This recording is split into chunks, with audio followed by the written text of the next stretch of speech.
सोचिए, एक patient ward में एडमिटेड है। एल्डर है, चलने में प्रॉब्लम है, प्रेशर सोर का रिस्क भी है और नाइट शिफ्ट में फॉल हो जाता है। अब सवाल ये है, ये सिर्फ इंसिडेंट है या सिस्टम का फेलियर है? एनडीपीएच के असेसर यही पूछते हैं। क्या हॉस्पिटल में पेशेंट का रिस्क पहले आइडेंटिफाई किया था? क्या प्रॉपर टूल यूज हुआ था? क्या मॉनिटरिंग और प्रिवेंटिव डॉक्यूमेंटेड थी? इसी का जवाब देते हुए हम एनईपीएच का सीओपी नंबर 16 पढ़ेंगे। ये स्टैंडर्ड सिर्फ पेपर वर्क नहीं है, ये पेशेंट सेफ्टी का बैकबोन है। सीओपी 16 क्या बोलता है? हाई रिस्क पेशेंट को बचाने के लिए उनका रिस्क असेस करना पड़ता है और टाइमली एक्शन लेना पड़ता है ताकि मॉर्बिडिटी और मोर्टेलिटी रोकी जा सके। इस वीडियो में हम सिंपल लैंग्वेज में समझेंगे वर्नेबल पेशेंट क्यों होते हैं, कौन से होते हैं, फॉल, प्रेशर, अल्सर, डीवीटी का रिस्क कैसे मैनेज होता है,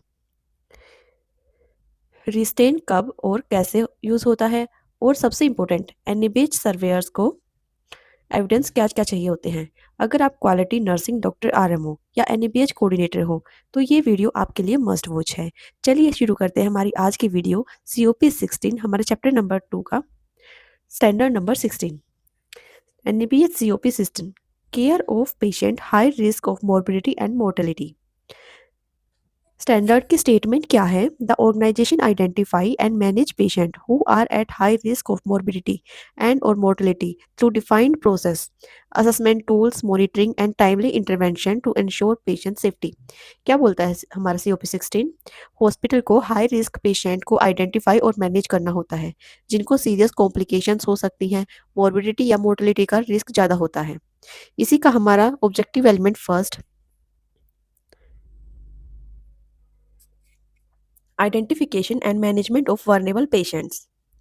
The hospital has a written policy and procedure to identify and manage vulnerable patients in accordance with the statutory requirements and national or international guidelines.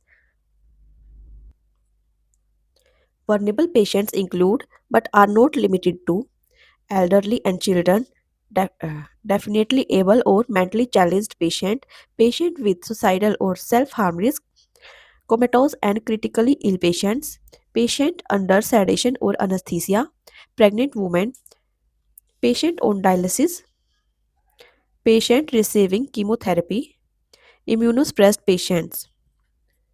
Vulnerable patient identification and management explanation में क्या है? Hospital के पास लिखित policy होनी चाहिए जो बताए vulnerable patient कौन होते हैं, कौन आइडेंटिफाई करेगा, डॉक्टर आइडेंटिफाई करेगा या फिर नर्स आइडेंटिफाई करेगी, रिस्क का असेसमेंट क्या होगा, मॉनिटरिंग कितनी बार होगी, मतलब मिनिमम ट्वाइस डेली होनी चाहिए।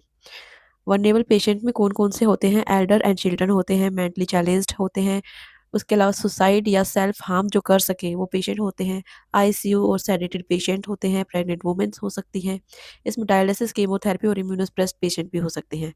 अगर पेशेंट डिसीजन लेने में कैपेबल नहीं है तो फैमिली या लीगल रिप्रेजेंटेटिव से कंसेंट लिया जाता है। ठीक है। The policy clearly defines who is responsible for identification, risk assessment process, frequency of monitoring, minimum twice daily और as per clinical condition, escalation mechanism, process for obtaining informed consent from patient or legal representative, care is delivered strictly as per the written guidance। जैसे कि मैंने आप लोगों को समझाया, same वही चीज लिखी है। नेक्स्ट इसमें क्या है? एविडेंस क्या रहेगा हमारे फर्स्ट स्टैंडर्ड में? एविडेंस रहेंगे इसमें वर्नेबल पेशेंट आइडेंटिफिकेशन पॉलिसी और SOPs, admission assessment forms highlighting vulnerability, nursing and doctor progress note showing increasing monitoring, consent form sign by patient, family और legal guardian, high risk stickers और wristbands, training records of staff on vulnerable patient care. ये आपके evidences रहेंगे। इसमें vulnerable patient की policy आ गई है, एडमिशन असेसमेंट फॉर्म आ गया है, प्रोग्रेस नोट्स आ गए हैं, उनकी मॉनिटरिंग के फॉर्म्स आ गए हैं, कंसेंट फॉर्म, स्टाफ का ट्रेनिंग रिकॉर्ड्स, ये हमारे सब एविडेंस में इंक्लूड होंगे। ठीक है। Next is B objective element, identification and management of patient at risk of fall. The hospital usage A validated fall risk assessment tools for all patient at admission and periodically thereafter. Patient identified as high risk are managed according to universal fall precautions to prevent fall and related injuries. हमारा B objective element क्या बोल रहा है? Hospital को validated fall risk tool use करना होता है, जैसे कि Morse fall scale. High risk patient के लिए यूनिवर्सल फॉल प्रिकॉशंस फॉलो की जाती हैं। इसमें हमारे एविडेंसेस क्या रहेंगे? फॉल रिस्क स्कोर जो कि डॉक्यूमेंटेड होना चाहिए, fall risk assessment tool in patient file, fall risk code documented on admission and reassessment, fall prevention policy or protocol, high risk signages, waistband, bedside display, nursing care plan addressing fall risk, incident reports and analysis of fall events। ये सभी रहेंगे आपके second objective element के evidences. Next is third objective element COP 16 का, identification and management of patient at high pressure ulcer. Pressure ulcer के लिए risk के लिए ब्रैडन स्केल यूज होता है, ठीक है। पढ़ते हैं पहले। A validated pressure ulcer risk assessment tool Braden scale is use to assess all patient at risk. The organization follow recognized staging system such as EPUAP and PUAP to identify and monitor pressure ulcer and prevent worsening. Patient identified at risk receive preventive and therapeutic care as per written guidelines। हमारा third जो objective element है वो क्या बोलता है? Pressure ulcer के लिए Braden scale use होता है। इसमें जो स्टेजिंग है प्रेशर अल्सर की वो आइडेंटिफाई होती है किसके अकॉर्डिंग? जो हमने बताया EPUAP और या फिर NPUAP के अकॉर्डिंग, ठीक है। इसमें हमारे जो एविडेंसेस रहते हैं वो क्या होंगे? चलिए एक बार देख लेते हैं।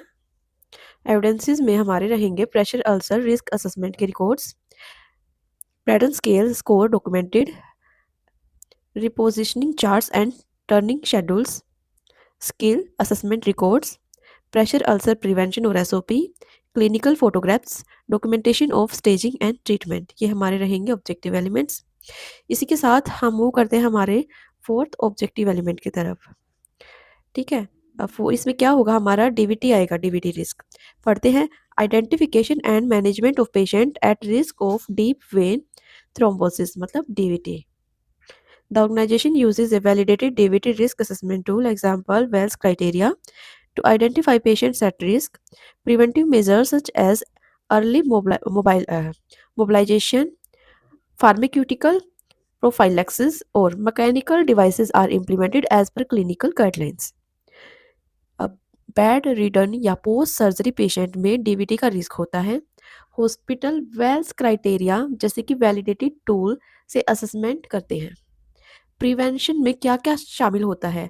अर्ली मोबिलाइजेशन, स्टोकिंग और एंटीकोगुलेंट्स जो डॉक्टर ऑर्डर देता है वो चीज़ें। इसमें हमारे एविडेंसेस क्या रहेंगे? अब DVT रिस्क असेसमेंट रहेगा, DVT risk assessment documented in patient records, use of well score or equipment tool, doctor orders for DVT prophylaxis, nursing documentation of preventive measures, patient education notes, policy on DVT prevention। ये हमारा fourth objective element था। इसी के साथ हमारा fifth objective element restraint management भी है। क्या है चलिए देखते हैं। Identification and management of patient requiring restraint. The hospital has a written restraint policy covering both physical and chemical restraint. The organization ensure that the restraint are used only when absolutely necessary, when patient safety as the priority। मतलब क्या है इसमें? रिस्टेन last option होता है जब patient या staff safety का risk हो। हॉस्पिटल एक पॉलिसी बनाता है, ठीक है। उस पॉलिसी में क्या क्या चीजें होती हैं? The policy clearly defines indications for restraint, authorization process, least invasive method selection, duration and frequency of monitoring, regular reassessment of need, documentation requirements, consent from patient or family as applicable. Patient on restraint are monitored frequently for complications such as neurovascular defects। ये सब include होंगे हमारे hospital की policy में। कब रिस्टेन use करना है, कौन सा अप्रूव होगा, लिस्ट इन्वेसिव रिस्टेन का यूज़ होगा, फ्रीक्वेंट मॉनिटरिंग और उसकी रीअसेसमेंट बार बार करनी है। फैमिली को रीज़न समझाने के लिए कंसेंट लिया जाता है इसमें। इसमें हमारे एविडेंसेस क्या होंगे? रिस्टेन पॉलिसी और SOP, restraint order by authorized clinician, ठीक है, डॉक्टर के ऑर्डर से, consent form for restraint use, monitoring charts, nursing reassessment notes, Documentation of start and end time of restraint, staff training records on restraint use. देखिए restraint policy, doctor orders, consent forms, monitoring chart, start and time documentation, policy दिखाओ, tool दिखाओ और patient file में implement दिखाओ। ये सब बोलता है हमारा NABHSSR। तो दोस्तों COP16 सिर्फ NABH का स्टैंडर्ड नहीं, ये एक रिमाइंडर है कि राइट टाइम पर राइट असेसमेंट पेशेंट की जान बचा सकती है।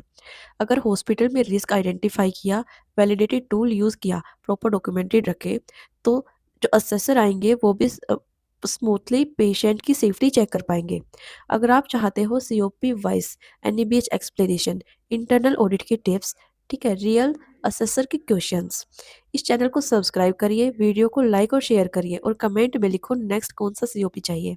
मिलते हैं हमारी नेक्स्ट वीडियो में, तब तक के लिए quality first, patient always first. Thank you for watching.